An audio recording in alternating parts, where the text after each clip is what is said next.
आज आपण संघटनात्मक वर्तन, वैयक्तिक स्तरावरील प्रक्रिया म्हणजेच ऑर्गनायझेशनल बिहेवियर या BPCC 112 या विषयाच्या मराठी प्रारूपामध्ये थोडी चर्चा करणार आहोत कार्याच्या अभिप्रेरणेबद्दल। हा धडा आपला 5वा आहे आणि भाग 2रा आहे। मागच्या आठवड्यात शुक्रवारी आपण या धड्याच्या काही पहिल्या भागास सुरुवात केली होती। तर चला तर मग मी अदिती समीर आजच्या या भागात आपल्या सगळ्यांचं स्वागत करते। आज आपण थोडासा शास्त्रीय अभ्यास या विषयाचा करणार आहोत। शास्त्रीय अशासाठी की आज आपण काही सिद्धांते आणि काही विशिष्ट प्रकारच्या संकल्पना जास्त अभ्यासणार आहोत आणि म्हणून हा भाग थोडासा जास्त अभ्यासपूर्वक अभ्यासण्याची फार गरज पडेल। जेव्हा आपण परीक्षेची तयारी करत असाल तेव्हा ह्या भागातल्या आपल्या वेगवेगळ्या नोट्स किंवा आपल्या लिखित स्वरूपातल्या काही गोष्टी असतील तर जरूर त्याच्यामध्ये आजची माहिती तुम्ही मिसळू शकता। नक्कीच या सगळ्या वेगवेगळ्या सिद्धांतांचा आपल्याला अभ्यास रोजच्या आयुष्यातही खूप उपयोगी पडतो आणि म्हणूनच आजचा हा अभ्यास आपण वर्क मोटिवेशन म्हणजेच कार्याची अभिप्रेरणा याबद्दलची चर्चा करत आहोत। आज आपण वैयक्तिक स्तरावरील प्रक्रिया धडा 3 या पुस्तिकेतला, ही दुसरी पुस्तिका आहे, धडा आहे 3 आणि भाग आहे 2 नंबरचा कार्याच्या अभिप्रेरणेचा। या धड्यात आपण मागच्या भागामध्ये कार्याची संकल्पना, व्याख्या, स्वरूप, व्याप्ती, त्याचप्रमाणे वेगवेगळी वैशिष्ट्ये, त्याची प्रक्रिया, वर्गीकरण हे सगळं आधीच चर्चित आहे। आज आपण प्रेरणेचे वेगवेगळे सिद्धांत बघणार आहोत। अर्थातच आपल्याला अजून एक भाग फक्त प्रेरणेबद्दल घ्यावा लागेल कारण आपल्या पुस्तिकेमध्ये सिद्धांतांचे वेगवेगळे प्रकार आहेत आणि या वेगवेगळ्या सिद्धांतापैकी 3 पैकी फक्त 2च सिद्धांतांचे प्रकार आज आपण बघणार आहोत।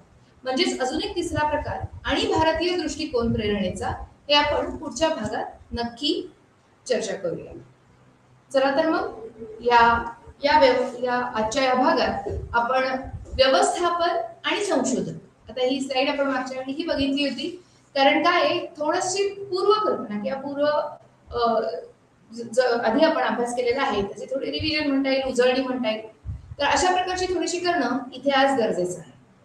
म्हणून आपण जेव्हा व्यवस्थापन आणि संशोधकांसाठी ऑर्गनायझेशनल बिहेवियरचा किंवा कार्यालयीन वर्तनाचा जेव्हा आपण विचार करतो तेव्हा याचा सगळ्यात महत्त्वाचा भाग असतो तो प्रेरणेचा किंवा मोटिवेशनचा, कारण ही सर्वात जास्त म्हणजे सगळ्यात जास्त इफेक्टिव्ह किंवा सर्वात अतिशय चांगला परिणाम करून देणारी समूहावर अशी ही गोष्ट असते। आणि म्हणून निव्वळ कार्यालयातच नव्हे किंवा कामाच्या ठिकाणीच नव्हे तर आपल्या रोजच्या आयुष्यात, आपल्या अभ्यासात, आपल्या एखाद्या चांगल्या कृतीमध्ये सुद्धा ही प्रेरणा सातत्याने आपल्याला उद्युक्त करत असते चांगलं काम करण्यासाठी। आता जेव्हा आपण चांगलं काम करण्याची इच्छा आणि रुची आपल्याला जर दोन्ही असेल तर निश्चितच गुणवत्तापूर्ण काम होतं असं आपण मागच्या वेळी अभ्यास केला होता। आता जेव्हा आपण हा भाग बघतो तेव्हा प्रेरणेवर परिणाम करणारे घटक यांचा आधी आपल्याला विचार करावा लागतो।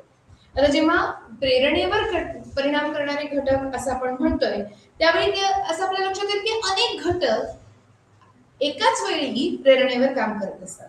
म्हणजे चिंता असू दे किंवा कामातली काही अडचण असू दे किंवा काही नवीन उत्सुकता किंवा जिज्ञासा असू दे किंवा तुम्हाला त्याच्यातली रुची किंवा आवड असू दे, आणि ह्या सगळ्यामुळे किंवा जर तुम्ही अगदी असं म्हणाल की आकलनाविषयीचा संघर्ष किंवा बोधात्मक संघर्ष असू दे, या सगळ्याचा विचार आपल्याला प्रेरणेवर परिणाम करणाऱ्या घटकांमध्ये करावाच लागतो। आता जर आपण चिंता हा एकच भाग बघितला तरी सुद्धा त्यामध्ये चिंतेमध्ये अनेक प्रकारच्या वेगवेगळ्या गोष्टी आपल्याला इथे अभ्यासाव्या लागतात। जसं एखाद्या विद्यार्थ्याला परीक्षेची चिंता वाटू शकते, म्हणजेच अतिशय अवघड किंवा आव्हानात्मक अशी एखादी परीक्षा ही एखाद्या विद्यार्थ्याला चिंतेत पाडू शकते। किंवा असंही असू शकतं की निहित कार्य हाताळण्यासाठी आपण अगदी अकार्यक्षम आहोत, आपल्याला काहीच जमणार नाही असं जर त्या विद्यार्थ्याला वाटत असेल किंवा एखाद्या कर्मचाऱ्याला वाटत असेल की छे छे हे मला काम जमणारच नाहीये, हे खूप मोठं काम आहे आणि मला दिलं गेलेलं आहे, असा जर समज किंवा असं मला म्हणावं लागेल की गैरसमज असेल, कधी कधी खरंच तसंही असू शकतं, परंतु असा जर समज त्या विद्यार्थ्याचा किंवा कर्मचाऱ्याचा झालेला असेल तर त्यामुळे वाटणारी चिंता हेही इथे आपल्याला उदाहरण चिंतेचं घेता येतं.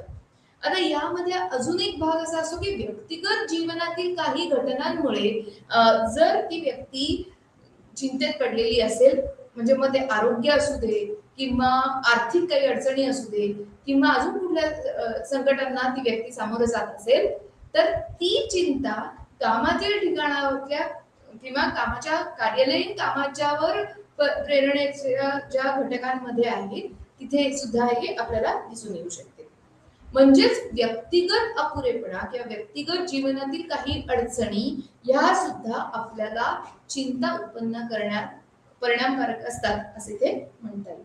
यश अपयश, इतरांशी असलेली चढाओढ या सगळ्यांमुळे ह्या चिंतातूर झालेला जो जीव असतो तो निश्चितच प्रेरणेच्या मागे या प्रेरणेमध्ये कमी पडतो असं आपल्याला दिसून येतं. म्हणजेच आपल्याला जर चिंता वाटली तर त्या चिंतेचं जर तुम्ही त्या प्रेरणेला सकारात्मक रूप दिलं तर फारच उपयोगी पडेल. परंतु असं दिसून येतं, अगदी सोप्या भाषेत तुम्हाला सांगते की शाळेमध्ये 30% जास्त विद्यार्थ्यांना अस्वस्थ करणारी, चिंतेत पाडणारी असते ती गोष्ट असते परीक्षा किंवा परीक्षेची चिंता. आणि म्हणून त्या चिंतेमुळे सुद्धा त्यांचं अपयश हे आपल्याला दिसून येतं. कित्येक मुलं शाळा सोडण्यापर्यंतही पाऊल उचलतात.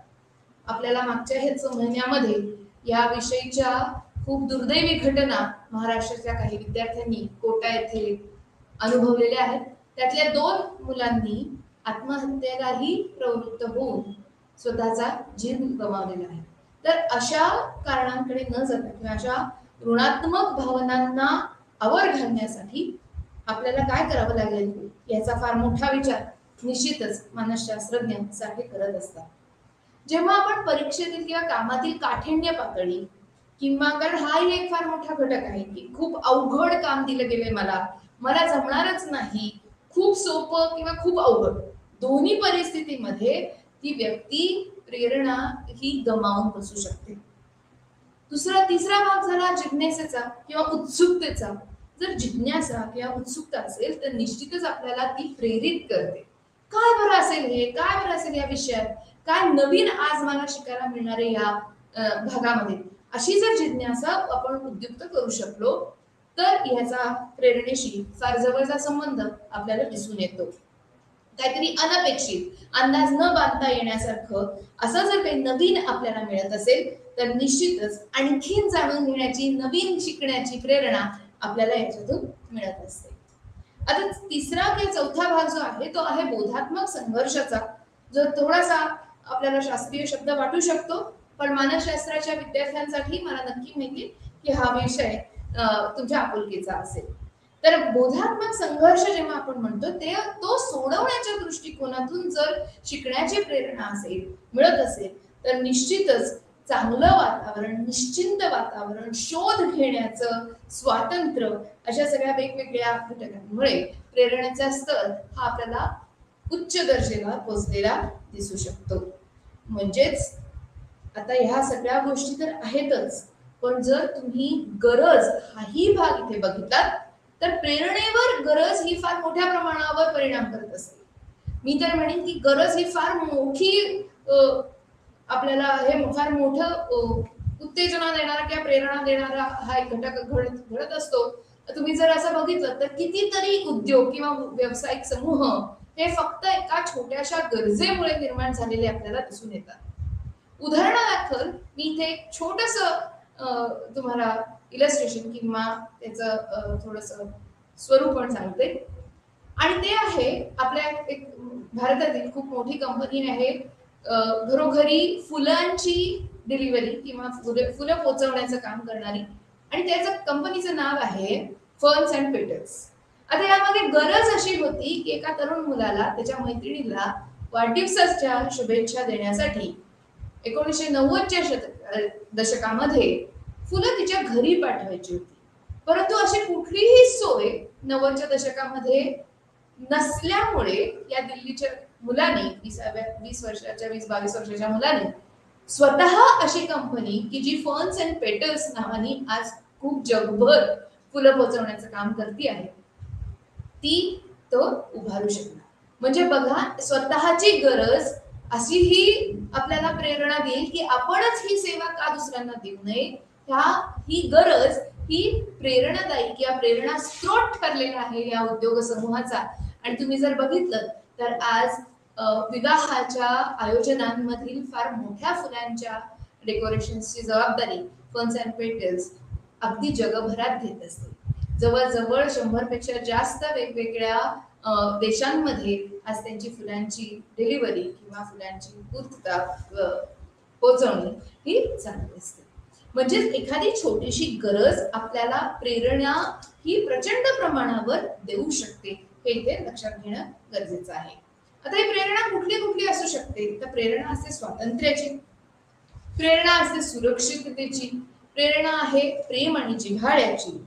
किंवा आता जेव्हा आपण तुम्हाला थोडंसं सांगायचं झालं या बाबतीत तर स्वातंत्र्याची गरज असं जर आपण म्हणलं तर एखाद्या तरुण व्यक्तीला स्वतः इंडिपेंडंट किंवा स्वतंत्र असं राहायचं असेल किंवा शहरात जाऊन नवीन शिकायचं असेल तर त्या संदर्भातला किंवा त्या विषयाचा निर्णय घेण्याचं स्वातंत्र्य हे सुद्धा इथे आपण म्हणू शकतो.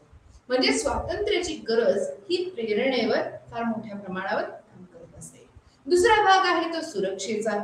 नाव सुरक्षा जेव्हा आपण असं म्हणतो तेव्हा सामाजिक आहे, भावनिक आहे, आर्थिक आहे, या सगळ्या सुरक्षांचा इथे समावेश निश्चितच होतो. आणि त्यामुळे प्रेरणेचा स्तर आपल्याला उच्च झालेला किंवा उंचावलेला किंवा खालावलेला हा दिसू शकतो. तिसरा भाग जो आहे तो प्रेम आणि जिव्हाळ्याचा आहे. आता प्रेम आणि जिव्हाळ्याची जी गरज आहे याला कुठलं वय, लिंग किंवा आपल्याला जात पंथ असं काहीही नाहीये. प्रेम आणि जिव्हाळा मिळवण्याची जी अभिव्यक्ती आहे ती प्रत्येकात असते. ती कमी जास्त असू शकते निश्चितच. त्याच्या तीव्रतेमध्ये फरक हा निश्चित पडू शकतो. आणि ही प्रबळ इच्छा जी आहे प्रेम आणि जिव्हाळ्याची कोणाकडनं तरी किंवा कोणाशी तरी आपल्याला जोडून घेण्याची, मानसिक आधार मिळवण्याची ही जी गरज आहे ही इच्छा मानवी प्राण्यात निश्चितच आहे. परंतु धर्म, जात, वय, लिंग, शिक्षण, परिस्थिती या सगळ्यानुसार याची तीव्रता मात्र कमी जास्त होऊ शकते. आता चौथा जो भाग इथे म्हटलेला आहे तो आहे यश मिळवण्याची गरज. आता यश मिळवण्याच्या गरजेमध्ये आपण आपल्या पुढे ठेवलेली उद्दिष्ट, आपली ध्येय आणि ती पूर्ण करण्यासाठी लागणारे कष्ट या सगळ्यांची सांगड घालून आपल्याला प्रेरणादायी काम करून ते उद्दिष्ट साध्य करणं ही आपल्याला इथे गरज निश्चित दिसून येते. म्हणजे अतिशय प्रबळ इच्छा यश मिळवण्याची जर असेल ती फार मोठ्या प्रमाणावर प्रेरणेवर काम करत असते. आता सामाजिक मान्यतेबद्दल बोलायचं झालं किंवा ओळखीची किंवा सोबतीची जी गरज आहे असं जर आपण म्हटलं झालं गरज असं म्हणावं असं वाटतं, माफ करा. तर इथे आपल्याला बाकीच्या लोकांच्या मनात आपली असलेली प्रतिमा असा थोडासा विचार करावा लागेल. म्हणजे बघा विद्यार्थ्यांच्या बाबतीत जर आपण बोलत असू तर बाकीचे विद्यार्थी किंवा बाकीचे शिक्षक जे आहेत ते माझ्याबद्दल काय बोलतात किंवा ते मला कसे समजतात. एक चांगला गुणी विद्यार्थी म्हणून माझी ओळख आहे का एक उडाणटप्पू, खूप इकडे तिकडे नाचणारा आणि अभ्यास न करणारा अशी माझी ओळख आहे. याबद्दलचा जो विचार आहे तो या विद्यार्थ्यामध्ये प्रेरणा उत्पन्न करू शकतो. म्हणजे जर त्याला असं वाटत असेल की माझी ओळख एक अतिशय अभ्यासू आणि चांगला शिस्तप्रिय विद्यार्थी अशी म्हणून व्हावी तर त्या दृष्टीने कार्यरत तो निश्चितच होईल. आता जर तुम्ही सोबतीची गरज असं म्हणलात तर यामध्ये आपल्या सहकाऱ्यांबरोबर असलेले संबंध हे अतिशय चांगले राहावेत आणि सलोख्याचे राहावेत यासाठी आपण प्रत्येक जण काम करत असतो खरं तर. आणि त्यामुळे अशा माणसांना किंवा अशा कर्मचाऱ्यांना खास करून जे सोबतीने पुढे जात असतात त्यांना समूहांमध्ये मोठा प्राधान्यक्रम हा दिला जातो. जर पुढचा भाग बघितला तर आपल्याला स्वसिद्ध भावाची गरज असा इथे भाग दिसतो. म्हणजे आपल्याला स्वतःला सिद्ध करण्याची जी भावना होते किंवा अधिकारांची जी गरज आपल्याला माणसामध्ये प्रत्येक माणसामध्ये ही दिसून येते आणि ते करताना निश्चितच परत एकदा तीव्रतेमध्ये याचा फरक पडू शकतो. वय, लिंग, जात, धर्म या सगळ्या संस्कृतीनुसार खास करून इथे आपल्याला स्वसिद्ध भावाच्या गरजेमध्ये फरक हा दिसू शकतो आणि त्यावर आपली प्रेरणा ही बदलू शकते किंवा प्रेरणेची तीव्रता असं म्हणता येईल आपल्याला बदललेली दिसून येते. शेवटचा भाग जो आहे तो आहे आत्मअभिव्यक्ती आणि आत्मविस्तारीकरणाचा. आता जेव्हा आपण आत्म अभिव्यक्ती म्हणतो तेव्हा स्वतःहून स्वयं प्रेरणेने भारलेले जे लोक असतात त्यांच्याबद्दल आपण इथे बोलतोय. म्हणजे फक्त स्वतःला व्यक्त करण्याची किंवा आपले सुप्त गुण प्रकट करण्याची जी इच्छा असते, काही लोकांमध्ये ही अतिशय प्रबळ असते की सगळ्यांसमोर मला दाखवायचं की मी कोण आहे, अशा पद्धतीची जी इच्छा आहे त्याला आपण इथे आत्माभिव्यक्ती आणि आत्मवास्तवीकरणाची इच्छा किंवा गरज असे इथे संबोधतो आहोत. चला तर मग पुढे जाऊया. आजच्या या भागात आपण प्रेरणेचे विविध सिद्धांत बघणार आहोत. आता यामध्ये 3 प्रकारचे सिद्धांत आपल्या पुस्तिकेमध्ये समाविष्ट केलेले आहेत. पहिला भाग जो आहे तो आहे समाधानावर आधारित असे सिद्धांतांचा. आता यामध्ये आपल्याला असं दिसून येतं की समाधानावर आधारित सिद्धांत म्हणजे लोकांना कशामुळे प्रेरणा मिळते याचा अभ्यास इथे थोडक्यात केला जातो. आता याच्याबद्दल बोलायचं झालं तर आपण इथे म्हणू शकतो की मास्लोचा सिद्धांत किंवा मास्लोची थेअरी जी आहे ती आपण इथे निश्चित अभ्यासणार आहोत. दुसरा जो आहे तो आहे प्रक्रियेवर आधारित असलेला सिद्धांत, म्हणजे लोक कसे प्रेरित होतील याच्याबद्दलचा आहे सिद्धांत हा. आणि तिसरा जो आहे तो आहे सशक्तीकरणावर आधारित सिद्धांत, म्हणजे कशामुळे, निव्वळ कसे नव्हे तर काय केलं आपण म्हणजे. आता बघा या दुसऱ्या आणि तिसऱ्यामध्ये थोडासा फरक आहे. आता प्रक्रियेवर आधारित सिद्धांत जो आहे तो आपल्याला असं सांगतो की आपण काय केलं म्हणजे किती प्रेरित होतील लोक आणि काय करायला उद्युक्त होतील लोक. सशक्तीकरणामध्ये ते नेमकं प्रेरित होतील पण जास्त प्रेरित कशामुळे होतील. बघा यामध्ये टप्प्याटप्प्याने फरक पडत जातोय आणि हाच फार मोठा अभ्यास आपल्या पुस्तिकेमध्ये केला गेलेला आहे. खरं सांगायचं झालं ना मित्रांनो तर हा सगळ्यात मोठा आपल्याला फायदा इग्नूच्या पुस्तिकेचा होत असतो की सगळ्या प्रकारचे मोठे मोठे सिद्धांत आपल्याला अभ्यासाला गरजेचे असे सिद्धांत आपल्याला या पुस्तिकेमध्ये एकत्ररित्या मिळतात. आणि म्हणूनच समाधानावर आधारित असलेला सिद्धांत जेव्हा आपण लोकांना कशामुळे प्रेरणा मिळेल असे अभ्यासतो तेव्हा वापरूयात. लोकांना कसं प्रेरित करायचंय असं जर एखादं व्यवस्थापन ठरवत असेल तर त्यासाठी प्रक्रियेवर आधारलेल्या सिद्धांतांचा थोडा अभ्यास करावा लागेल. आणि जास्त प्रेरणा आपल्या टीम मेंबर्सना किंवा आपल्या समूहातल्या लोकांना कशी मिळेल असा जर विचार व्यवस्थापन करत असेल तर सशक्तीकरणाच्या सिद्धांतांचा अभ्यास हा आपण करू शकतो. म्हणजे ही पुस्तिका आपल्याला एक प्रबळ घटक व्यवस्थापनाचा बनण्यासाठी निश्चितच खूप उपयोगी पडते. चला तर मग आपण पहिल्या सिद्धांताला आजच्या सुरुवात करूया अभ्यासाला. आता जर हा सिद्धांत तुम्ही बघितला तर हा खूप प्रसिद्ध असा मास्लोचा सिद्धांत आहे. खरं म्हणजे सिद्धांत असं म्हणण्याच्या ऐवजी आपण इथे तिला मास्लोच्या गरजांची स्तरश्रेणी असं नाव दिलंय. अर्थातच काही लोक त्या सिद्धांताला मानववादी सिद्धांत असंही मानवतावादी सिद्धांत असंही म्हणतात. आणि मास्लोचा सिद्धांत हा किंवा त्याची गरजांची जी उतरंड किंवा स्तरश्रेणी जी आहे ती अतिशय महत्वाची आहे. फक्त मानसशास्त्राच्या दृष्टिकोनातून नाही तर माणूस समजणाऱ्या सर्व शास्त्रांच्या दृष्टिकोनातून. म्हणजे जेव्हा आपण व्यवस्थापन शास्त्रामध्ये कर्मचाऱ्यांचा अभ्यास करतो तेव्हाही ती तितकीच उपयोगी पडते किंवा विपणनाच्या शास्त्रामध्ये आपण ग्राहकांचा अभ्यास करतो तेव्हाही मास्लोंच्या गरजांची श्रेणी तितकीच उपयोगी पडते. आता यामध्ये मास्लोनी निश्चितच 5 वेगवेगळ्या गरजांचा हा समावेश केलेला आहे. इथे तुम्हाला चित्र दिसतंय ते आपल्या पुस्तिकेतलं चित्र आहे, तुम्ही बघू शकता मास्लोज नीड हायरार्की. आणि त्यामध्ये सगळ्यात जो खालचा स्तर आहे किंवा सगळ्यात पहिला स्तर असं ज्याला आपण इथे म्हणता येईल असा जो आहे तिथे आपल्याला दिसते की शारीरिक गरजा. आता शारीरिक गरजा असं जेव्हा आपण म्हणतो तेव्हा निश्चितच आपल्याला काही विशिष्ट गरजांचा अभ्यास इथे करावा लागतो. दुसरा जर तुम्ही बघितलं असेल चित्रामध्ये किंवा बघत असाल चित्रामध्ये, तर हा एक त्रिकोण आपल्याला दिसतोय.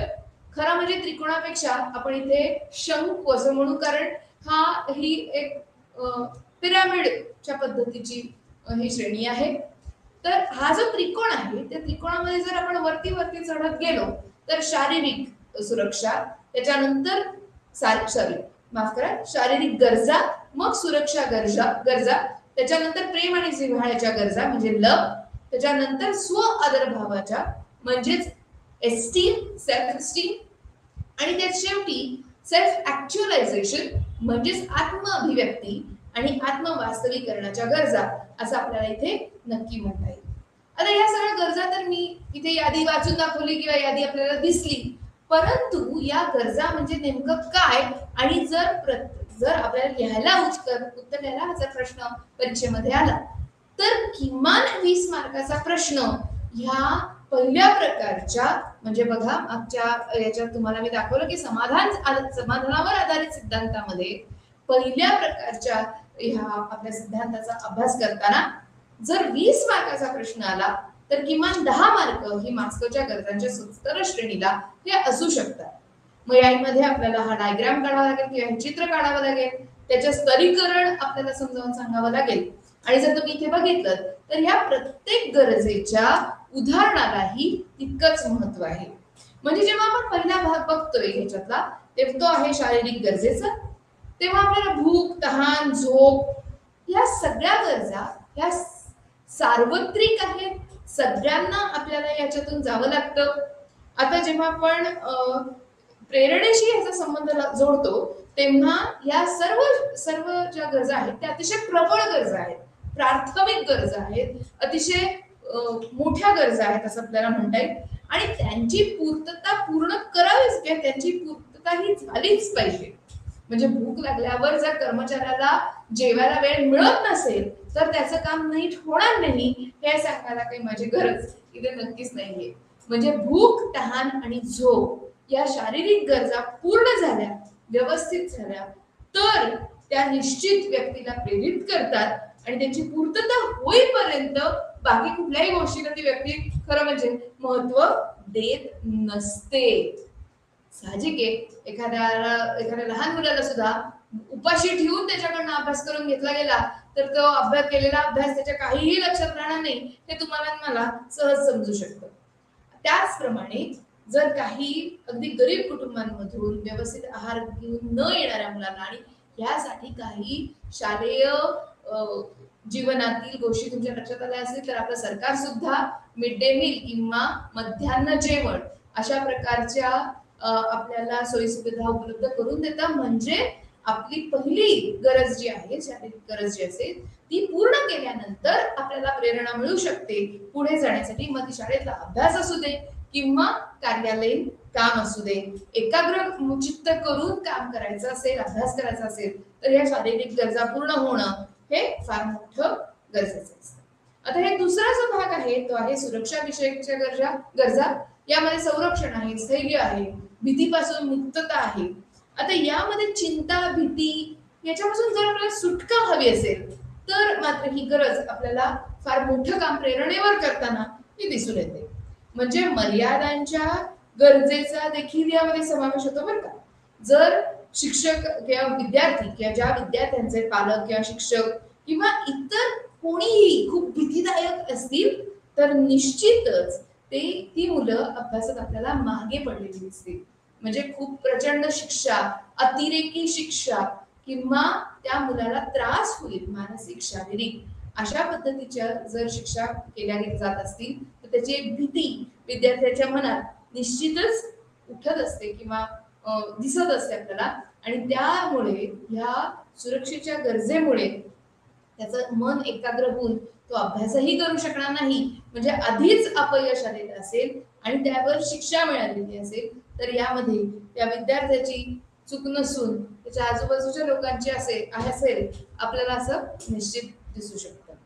आता तिसरा जो भाग इथे आहे किंवा तिसरी जी पातळी आपल्याला म्हणतात किंवा तिसरा स्तर जो आहे मास्लोच्या हायरार्कीचा, त्यामध्ये आपल्याला असं दिसतं की स्व आदरभावाच्या ज्या गरजा आहेत म्हणजेच व्यक्तीविषयी इतरांच्या प्रतिक्रिया, जे आपण मगाशी म्हणलं की माझ्याबद्दल माझा बॉस कसा विचार करतो, माझे वरिष्ठ कसे विचार करतात, त्यांची विचार करण्याची पद्धत मला बदलता येईल का, त्याच्यासाठी मला काय कार्य करावं लागेल, स्वमूल्य क्षमतेविषयीची जाणीव जी आहे बघा. म्हणजे मोठमोठ्या कंपन्यांमध्ये मोठमोठ्या कार्यालयांमध्ये हे सेल्फ अप्रेझल असतं, म्हणजे तुम्ही स्वतः तुमचं स्वतःचं मूल्यमापन करून स्वतःला मार्क देणं तिथे अपेक्षित असतं. हे असं का करायचंय तर आपल्याला आपल्याबद्दल जास्त जागरूक होऊन आपली स्वतःची ओळख होऊन आपलं विशिष्ट स्थान इतरांच्या मनात उत्पन्न व्हावं यासाठी या कार्याची आपल्याला मदत होऊ शकते. जेव्हा आपण प्रेम आपुलकी असं जेव्हा म्हणतोय तेव्हा निश्चितच सगळ्यांकडून मिळणारा किंवा पालकांकडून मिळणारा कुटुंबातून मिळणारा जो आधार असतो स्वीकार असतो ज्याच्यामुळे एकटेपणा टाळता येईल असं आपण म्हणतो, या सगळ्याच विचार हा कार्यालयीन कामांमध्ये सुद्धा तेवढाच होत असतो. एक चांगलं आनंदी सुदृढ जर वातावरण आपल्याला आजूबाजूला मिळालं, प्रेम आणि जिव्हाळा किंवा स्व आदर भावना या सगळ्या जर आपल्याला निश्चितच समजून घेता आल्या तर आपल्याला यश हे निश्चित मिळत असतं. आता जेव्हा आपण आत्मवास्तवीकरणाच्या गरजांमध्ये जास्त चर्चा करतो तेव्हा आपल्याला असं म्हणता येईल की मास्लोचा अभ्यास जो आहे तो आपल्याला असं उद्युक्त करतो की जर आपण असं करू शकलो नाही किंवा अमुक अशा पद्धतीचं काम झालं नाही तर काय होईल, अरे बापरे अस्वस्थ वाटेल का.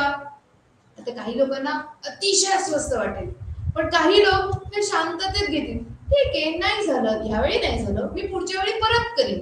तर अशा प्रकारे जर आपण सक्षम असू किंवा आपण असं म्हणू शकू की समाधानाची जाणीव जर आपल्याला होत असेल, निश्चितच आपल्या सुप्त गुणांचाही इथे विचार पूर्णपणे आहेच, कारण चांगले गुण किंवा अभिक्षमता आपण जर ओळखून काम करत असू तर आपली आत्म अभिव्यक्ती ही निश्चितच सुधारते.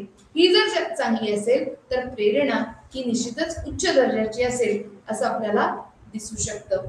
आता ह्या सगळ्यामध्ये तुमच्या असं लक्षात आलं असेल की आपण मास्लोच्या थेअरीबद्दल किंवा मास्लोच्या नीड ऑफ हायरार्की बद्दल खूप काही अभ्यास करतोय किंवा वाचतोय बोलतोय, परंतु अब्राहम मास्लो जे अमेरिकन मानसशास्त्रज्ञ होते त्यांनी हे जे गरजांचं वर्गीकरण दिलेलं आहे ज्याला आपण गरजांची स्तरश्रेणी असं म्हणलेलं आहे किंवा काही लोक त्याला गरजांच्या किंवा श्रेणीबद्ध गरजांचा सिद्धांत असंही म्हणतात.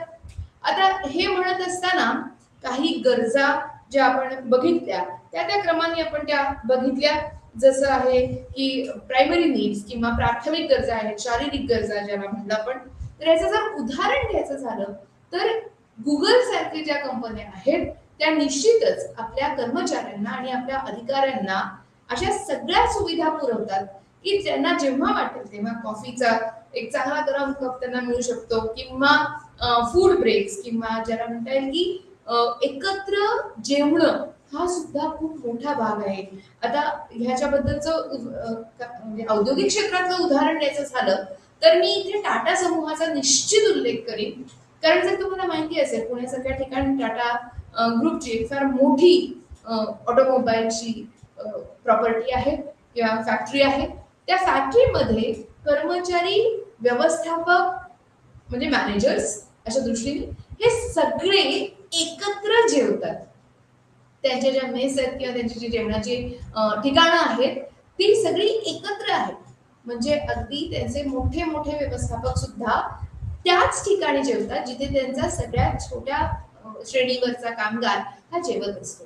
आता ह्याच्यात नवीन काय असं तुम्ही मला विचाराल तर ह्याच्यात ही फार मोठी गोष्ट आहे की सगळेजण एकत्र अन्नभक्षण करणं किंवा एकाच ठिकाणी एकाच प्रकारचं जेवणं हे त्यांना खूप मोठ्या गरजेला, अर्थात ही शारीरिक गरज आहे ती पूर्ण करून मग प्रेरणा देण्यासाठी अशी उदाहरणं आपल्याला उद्युक्त करतात.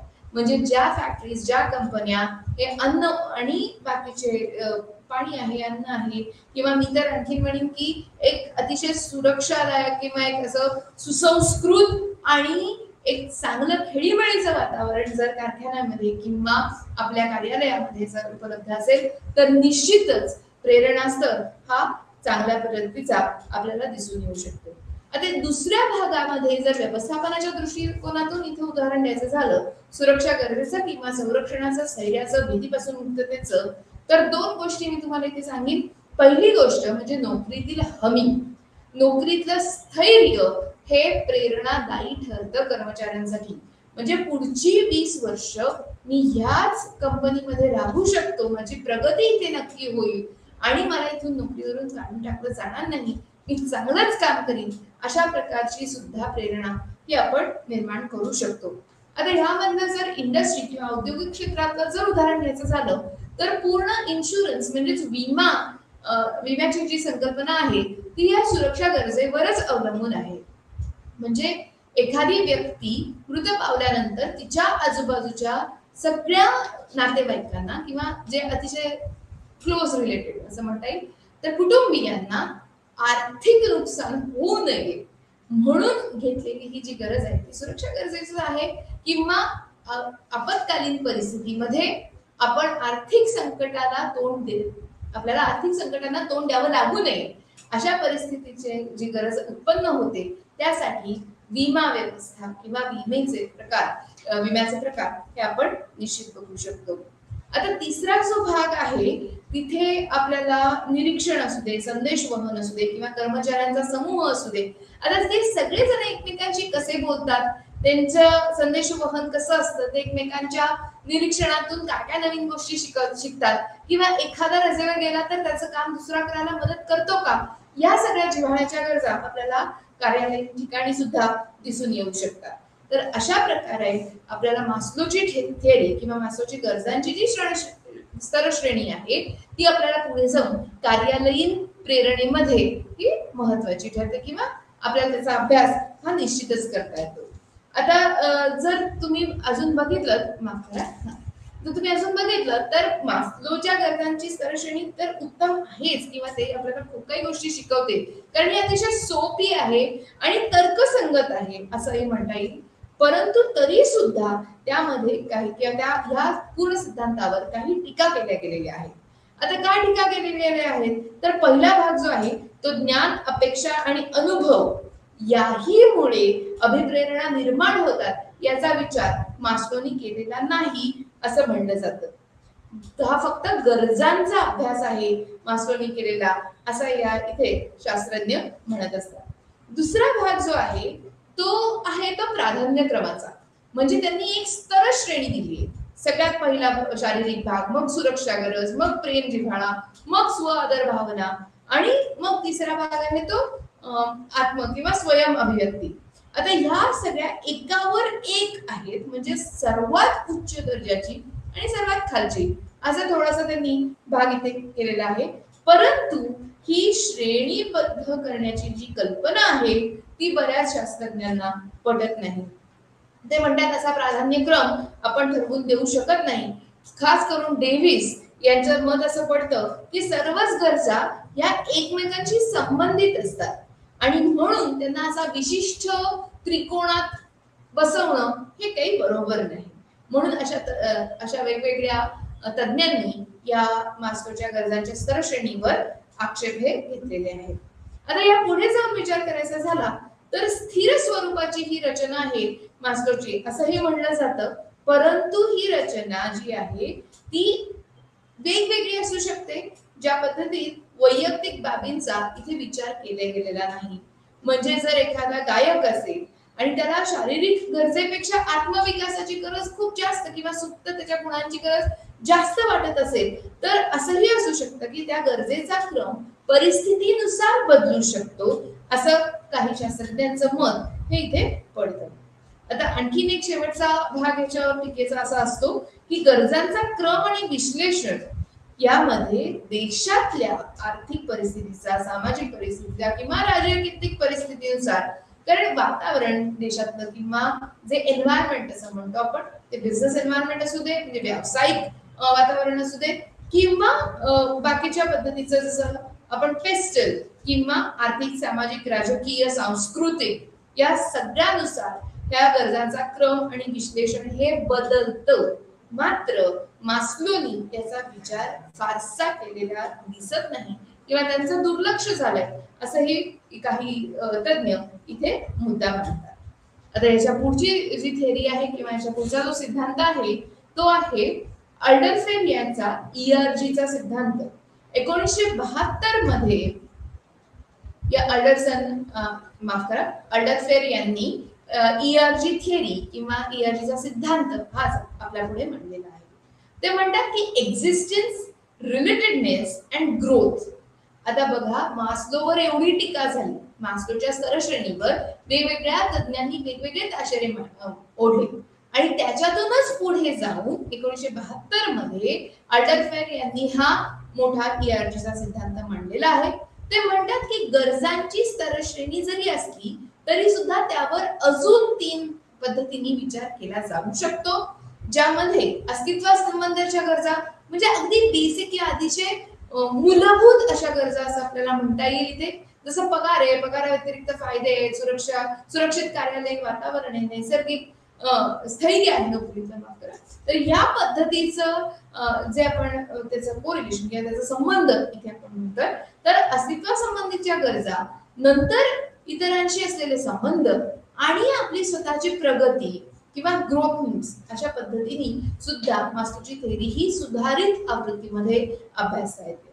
आता यामध्ये जर तुम्ही बघितलं तर इतरांशी संबंधांमध्ये भावनिक आधार आहे, आदर, ओळख, स्थान आहे, प्रशिक्षक आणि विद्यार्थी यांचा एकमेकांशी असलेला औपचारिक अनौपचारिक संबंध आहे. जर तुम्ही तिसरा भाग बघितला याच्यातला तर स्वतःच्या क्षमतेनुसार, कौशल्यानुसार, गुणांनुसार प्रगती करणं किंवा वाढ होणं किंवा आपल्या कामांची कौशल्य मिळणं या सगळ्या गोष्टींचा अभ्यास हा अल्डरफेर या सिद्धांतामध्ये निश्चित करतात. आता पुढच्या थेरीकडे किंवा पुढच्या सिद्धांताच्या प्रकाराकडे जाण्याआधी एक थोडीशी आपण स्वचाचणी करूया किंवा स्वतःबद्दल आपण विचार करूया की आपल्याला प्रेरणादायी असं काय ठरू शकतं.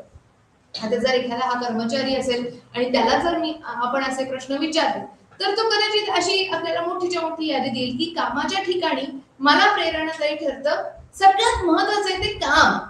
जे काम मी करतो, जे काम मी करण्यासाठी ऑफिसमध्ये किंवा कार्यालयामध्ये जातो, ते काम मला सगळ्यात जास्त प्रेरणा देतं, मोटिवेट करतं. मी अगदी आनंदाने ते काम करतो, मला अतिशय स्वारस्याने किंवा मला खूप इंटरेस्ट आहे ते काम करण्यात, असं जर तो कर्मचारी म्हणत असेल तर निश्चितच ते काम त्याला प्रेरणादायी ठरत असतं. आता दुसरं कोणीतरी म्हणेल की नाही काम तर ठीक आहे, काम तर असतंच प्रेरणादायी, परंतु माझा बॉस जो आहे ना, माझा जो कलिग आहे, माझे बॉस आहे, ते खूप चांगले, मला त्याचे एक वातावरण आहे तिथलं काम करायचं, ते प्रेरणादायी ठरतं. म्हणजे एक चांगला वरिष्ठ अधिकारी सुद्धा प्रेरणादायी ठरू शकतो. आता कोणी तिसरा म्हणेल की नाही, मी केलेलं चांगलं काम असेल तर माझे अधिकारी, माझे कलिग किंवा माझे सहकारी हे त्या माझ्या कामाची दखल घेतात, त्याची प्रशंसा करतात, त्याची स्तुती करतात आणि निश्चितच माझ्या गुणांना इथे वाव मिळतो आणि म्हणून मला माझ्या कामावर खूप अतिशय जास्त अशी प्रेरणा नेहमीच मिळते. कामातली प्रगती ओळखून जर आपल्याला पुढे बढती मिळत असेल तर निश्चितच आपल्याला कामावर प्रेरणादायी असं वातावरण करू शकतं. 5वा भाग झाला हा समाधानी वैयक्तिक आयुष्याचा. आय एम कंटेंट असा जो भाग आहे इथे की मला माझ्या आयुष्यात समाधान आहे, मी माझ्या वैयक्तिक आयुष्यात अतिशय आनंदी आहे, माझ्या वयानुसार आणि परिस्थितीनुसार जे मी प्राप्त करायला हवं होतं, ध्येय पूर्ती करायला होती मी केलेली आहे, त्यामुळे मी एक आनंदी व्यक्ती आहे, समाधानी व्यक्ती आहे. अशा प्रकारची व्यक्ती असेल तर ती पुढे काम करण्यासाठी अतिशय उपयुक्त असते किंवा त्याला प्रेरणाही जास्त असते. चांगलं स्थान किंवा येथे स्थान याचा अर्थ स्टेटस असा घेतलेला आहे. तर एक समाजामध्ये चांगलं स्थान निर्माण करणारी जर आपल्याला नोकरी असेल तर निश्चितच त्यामुळे आपल्याला प्रेरणादायी हा आनंद असा मिळू शकतो कामामध्ये. जिथे आपण काही कार्यालयीन काम असं म्हणतोय, तिथे थोडक्यात किंवा सोप्या भाषेत सांगायचं झालं तर नोकरीमध्ये आपल्याला समजतील, आपल्याला पटतील अशा अटी असतील, प्रक्रिया असतील, जे आपण फॉलो करू किंवा रोजच्या आयुष्यात आपल्याला त्या प्रक्रिया उपयोगी पडत असतील किंवा काही नियम असतील की अमुक वेळेला कर्मचाऱ्यांनी उपस्थित राहावं, या ठिकाणी उपस्थित राहावं आणि हे काम अशा पद्धतीने पूर्ण करावं, असं समजण्यासारख्या जर अटी, प्रक्रिया आणि नियम नोकरीतील असतील तर तेही प्रेरणादायी एखाद्या कर्मचाऱ्यासाठी ठरू शकतं. नवा भाग जो आहे तो आहे नवीन गोष्टी शिकल्यामुळे होणाऱ्या प्रगती पथावरच्या वाटचाल. आता जर तुम्ही इथे बघितलं तर काही वर्षापूर्वी कॉम्प्युटर वापरायला काही कर्मचारी एका मोठ्या विमा कंपनीमध्ये हे नको म्हणत होते. म्हणजे 1980 ते दशक असेल जेव्हा आपल्या भारतातल्या खूप मोठ्या विमा कंपनीमध्ये कर्मचाऱ्यांनी सांगितलं नको नको आम्हाला कॉम्प्युटर्स नकोच आहे. आता बघा, जर नवीन गोष्टी शिकल्यामुळे तुमची प्रगती होणार असेल, निव्वळ समूहाचीच नाही तर स्वतःची सुद्धा प्रगती होणार असेल, तर ती प्रगती होण्यासाठी मिळणारी प्रेरणा आपल्याला कामावर जाण्यासाठी उद्युक्त करत असते. हे ट्रेनिंग किंवा हे प्रशिक्षण आपल्याला कामाच्या ठिकाणी मिळत असतं, उपलब्ध करून दिलं जातं. त्याचा फायदा करून घेणं निश्चित आपल्या हातात असतं आणि ते आपल्या प्रेरणेवर अवलंबून असतं. आता पुढे जाऊन बघायचं झालं तर एखादं काम मी निश्चित चांगल्या पद्धतीने करतो किंवा करते आणि त्यामुळे मला चांगलं यश मिळतं, अशा पद्धतीची प्रेरणा जर आपल्याला मिळत असेल तर निश्चित आपल्या कामाचा दर्जा हा उंचावलेला असतो. जसं आपण आधी म्हणलं की नोकरीतील स्थैर्य हाही एक प्रेरणेचा घटक असू शकतो. आता यामध्ये जे प्रेरणादायी घटक आहेत, आता जर तुम्हाला इथला रंगाचा फरक लक्षात येत असेल तर पहिला भाग जो आहे, पहिला, तिसरा, चौथा, 7वा, 10वा आणि 11वा, हे जे याच्यातले भाग आहेत, जे घटक आहेत या यादीमधले, ते सगळे प्रेरणादायी घटक आहेत आपल्या पुढच्या सिद्धांतामधले. आता हा सिद्धांत कोणाचा आहे तर फ्रेडरिक हर्ट्झबर्ग. आता हा बघा, हा सिद्धांत आहे तो फ्रेडरिक हर्ट्झबर्ग यांचा 2 घटकांचा सिद्धांत त्यांनी 1968 साली मांडला. आणि ते म्हणतात की शारीरिक गरजा तर आहेतच हो, परंतु मानसिक गरजा, मानसिक आरोग्य हे सगळ्यात महत्वाचे.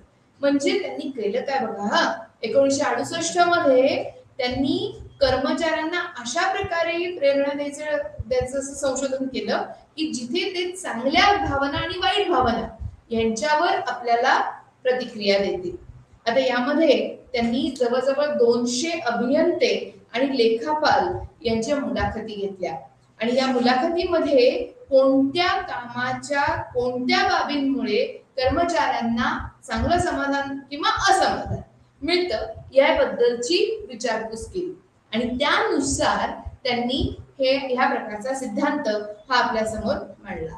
म्हणजे त्यांचं असं म्हणणं होतं की जर काही असमाधान जर कर्मचाऱ्यांमध्ये असेल तर त्याचा संबंध कारखान्यातील किंवा कार्यालयातल्या वातावरणाशी, कार्य वातावरणाशी म्हणजे एन्व्हायरमेंटशी, वर्क एन्व्हायरमेंटशी हा असू शकतो आणि समाधानाचा संबंध हा कर्मचाऱ्याच्या प्रत्यक्ष कामाशी हा जोडला जाऊ शकतो.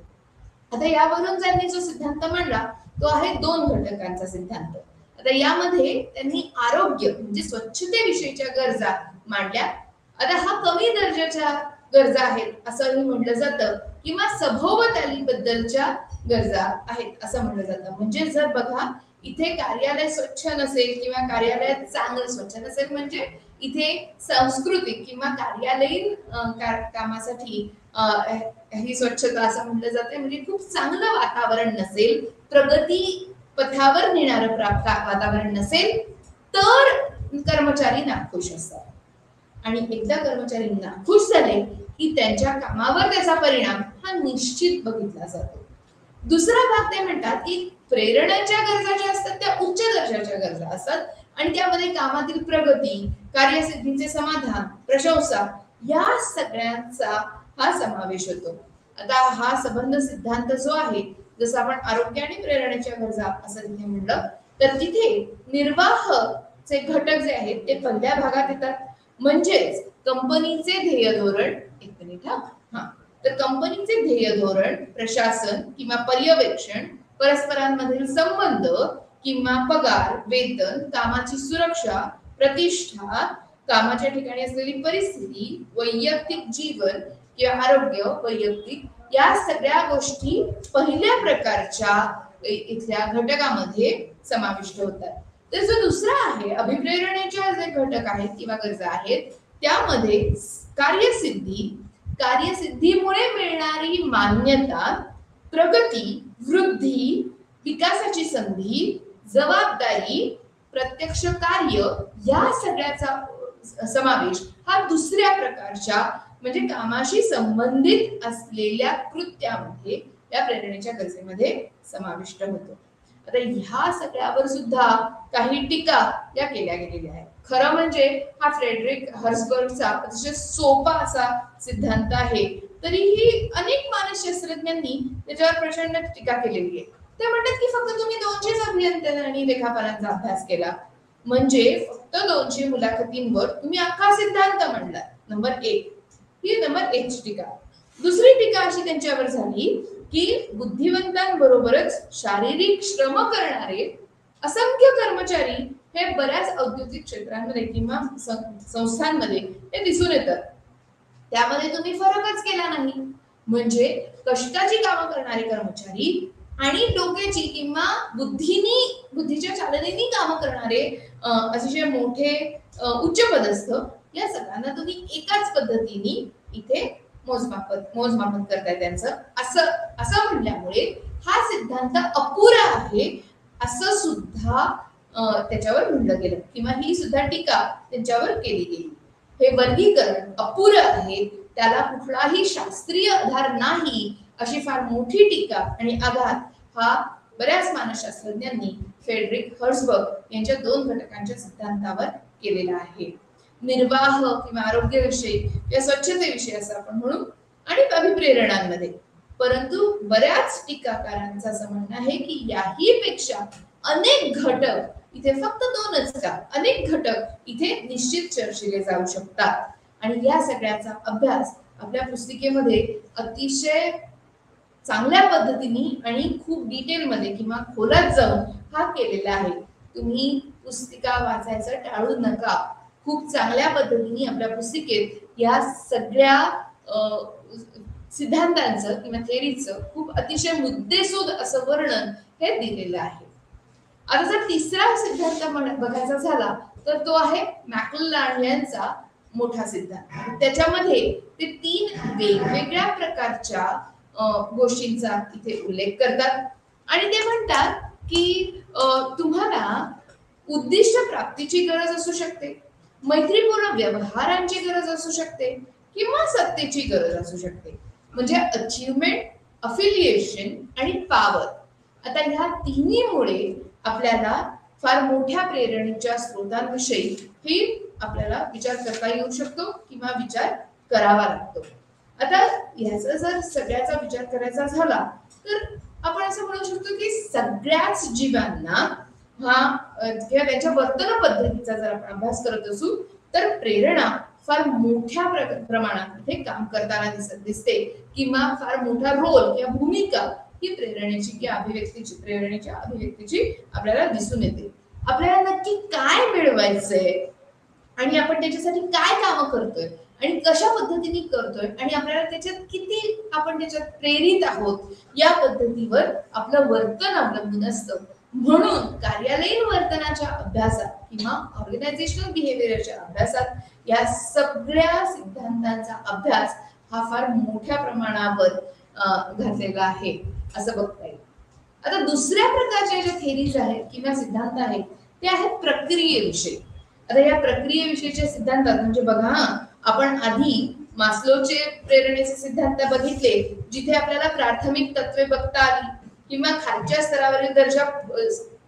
स्तरावरील गरजांच्या पूर्ततेनंतर आपण एक पायरी चढून अभ्यास करत गेलो मास्लोच्या थेरीमध्ये. दुसरा भाग होता त्याच्याही पुढे जाऊन आणखी काही घटकांचा. आणि आता हा जो दुसरा आहे जेव्हा आपण अपेक्षावादी सिद्धांताचा अभ्यास करतोय तर व्रूम या मानसशास्त्रज्ञांनी हा अपेक्षावादी सिद्धांत 1964 मध्ये आपल्या पुढे मांडलेला आहे.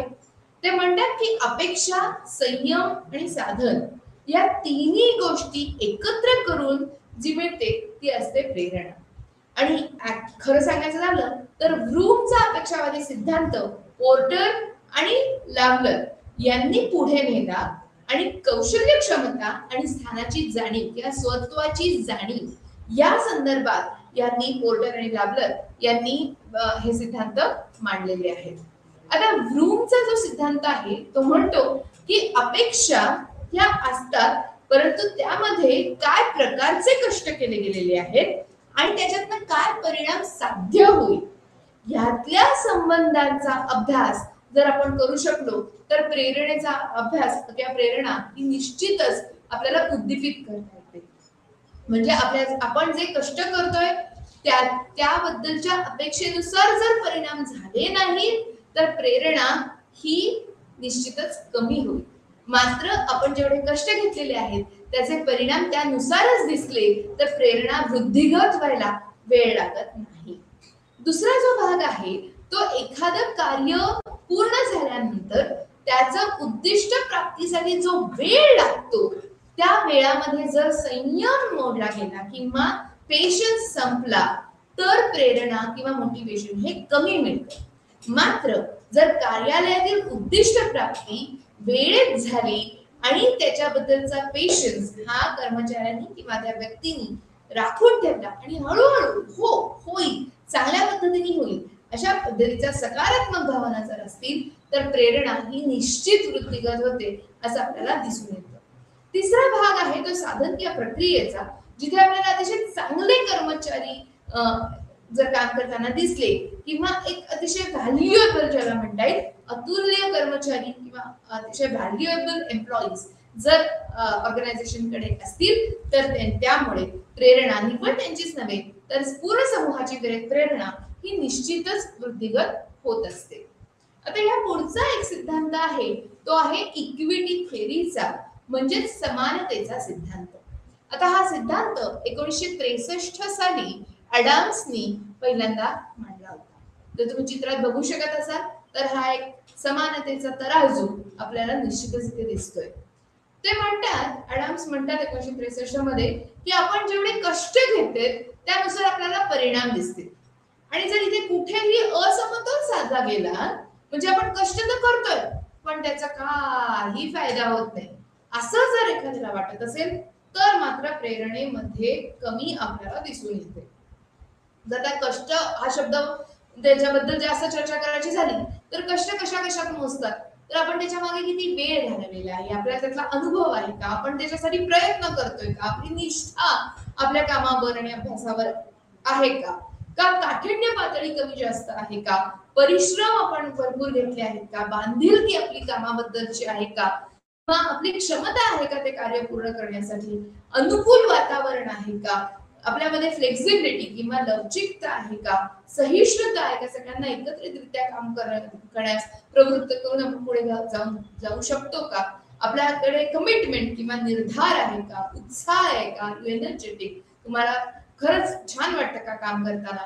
आणि ह्या सगळ्यामध्ये कित्येक वेळा कामाच्या ठिकाणी वैयक्तिक त्यागही करावे लागतात. म्हणजे घरासाठी आपण किंवा कुटुंबियांसाठी आपण बढती नाकारणं किंवा बदलीच्या ठिकाणी जाता न येणं अशा सुद्धा गोष्टी असू शकतात. किंवा त्या उलट की बढतीच्या ठिकाणी जाण्यासाठी किंवा जास्त जबाबदारीची कामं करण्यासाठी आपल्याला कुटुंबियांना जास्त वेळ देता येत नाही तर हा वैयक्तिक त्यागही तिथे असू शकतो. पर्यवेक्षकांचा किंवा पर्यवेक्षकांपेक्षा मी इथे असं म्हणेन वरिष्ठांचा विश्वास आपल्यावर असणं किंवा आपले हे कष्ट आहेत तो मिळवण्यासाठी जे आपण कार्य केलेले आहे त्याचा परिणाम आपल्याला मिळतोय का, त्याचा इक्विव्हॅलन्स किंवा त्याची इक्विटी किंवा समानता त्याच्यात आहे का, जे आपण केलंय आणि जे आपल्याला मिळतंय असा हा तराजू आपल्याला सांगत असतो. तर यामध्ये आपल्याला नोकरीची शाश्वती हा सगळ्यात मोठा परिणाम असतो. म्हणजे एक शांत चित्ताने काम करण्यासाठी नोकरीची शाश्वती ही निश्चितच अवलंबून असते किंवा गरजेची असते. दुसरा भाग आहे पगार. आता यामध्ये सुद्धा पुढच्या स्लाइड मध्ये तुम्हाला दिसेल की अतिशय कमी पगार काही औद्योगिक क्षेत्र किंवा औद्योगिक संस्था या देत असतात की कुठेतरी दुसरीकडे तोटा झाला की कर्मचाऱ्यांच्या पगारावर गदा येते किंवा कमी होतात.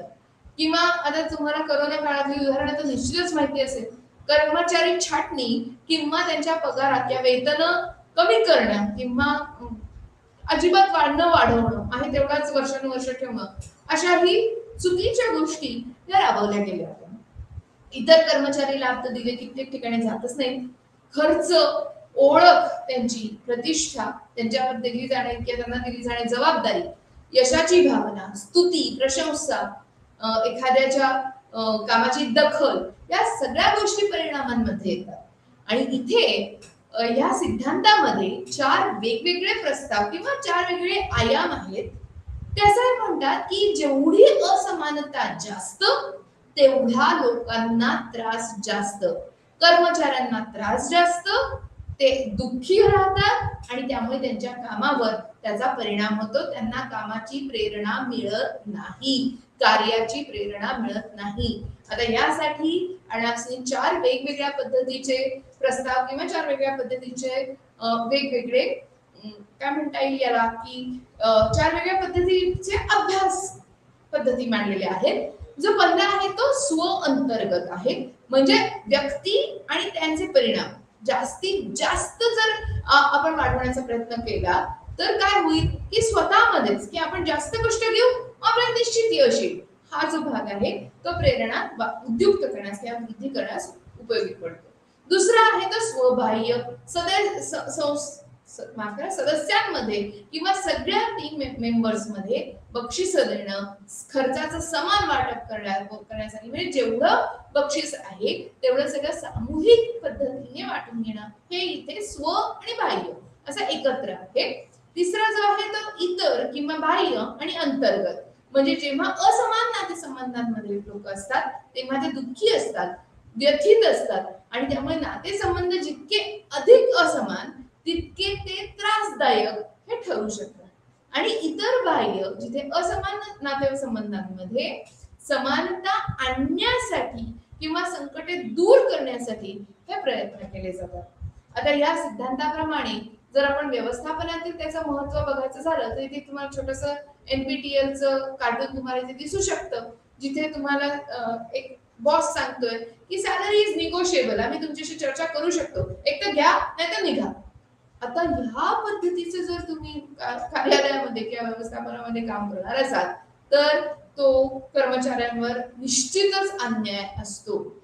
अत्यल्प पगार हा आपल्याला या सिद्धांतामुळे टाळता येतो. काही लोकांना अतिशय जास्त पगार खरं म्हणजे विनाकारण दिला जातो आणि तेही आपल्याला या सिद्धांताप्रमाणे टाळता येतं.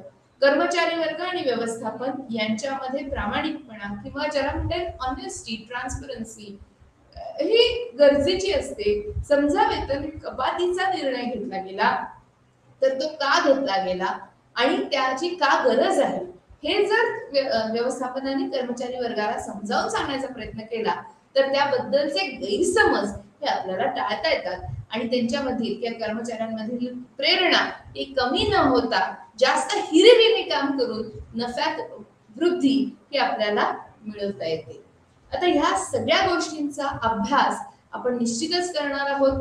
या सिद्धांतामध्ये आपली पुस्तिकेतला धडा हा पूर्ण झालेला नाही. अजून एका प्रकारचा सिद्धांत आणि भारतीय विचार प्रक्रिया प्रेरणेबद्दलची याबद्दलची थोडी चर्चा आपली या धड्याबद्दलची राहिलेली आहे ती आपण पुढच्या मंगळवारी जरूर पूर्ण करू 1:30 वाजता. तुम्ही पूर्ण वेळ माझा 1 तास भाषण किंवा चर्चा ही ऐकून घेतली त्याबद्दल मनपूर्वक धन्यवाद. परत भेटू पुढच्या भागात. नमस्कार.